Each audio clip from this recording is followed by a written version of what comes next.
No, coming up. Should be the equal of all the other nations of the world. And Sean Connery! The world's most famous Scotsman said the introduction, and Sean Connery may need to be that and more if this once only appearance is to rally the SNP and help them catch up with Labour and win against the odds. First, though, a swipe at the media for the way some papers have written off his party and attacked him. I'm ashamed of them, and I'm angry with them.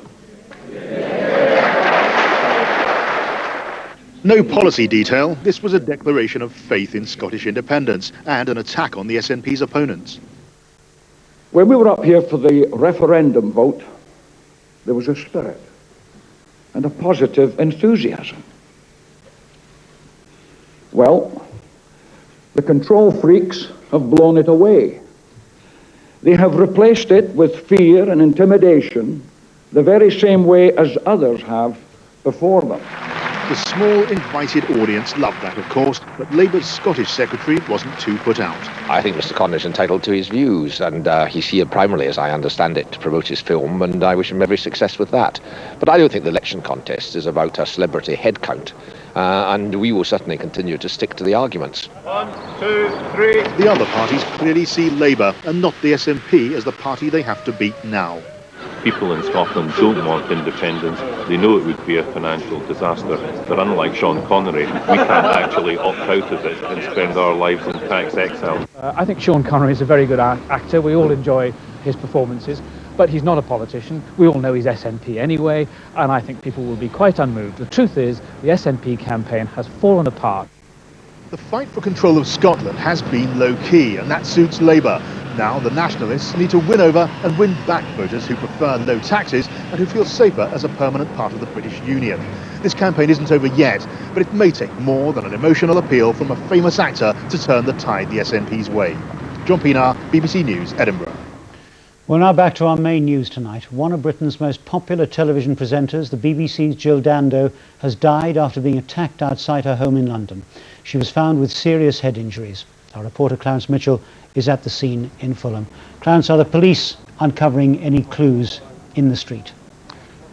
The police investigation, Martin, is at full swing now. There are at least 30 detectives involved in this.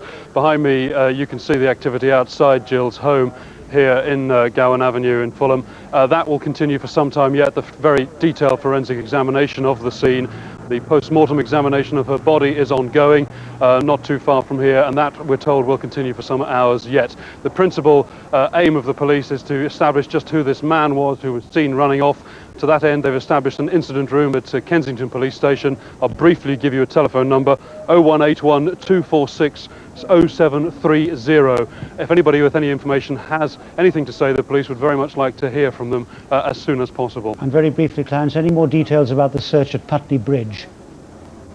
We're told that is continuing. Again, the police are aware of reports that a man was seen acting suspiciously. Some reports suggest he actually jumped into the Thames, others that he was attempting to. The area around the bridge is now sealed off, and police using river boats on the river are searching. Unconfirmed reports suggest they're looking in the Battersea area, perhaps for a body, but none of this is confirmed, and the police are not connecting it directly. Equally, they're not ruling it out as possibly being connected with the awful murder of Jill Dando.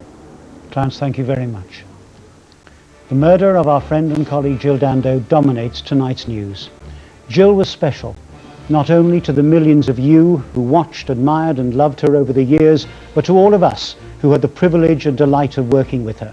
The news was best when it was read by Jill. None of us could have believed it would one day be about her. Good night.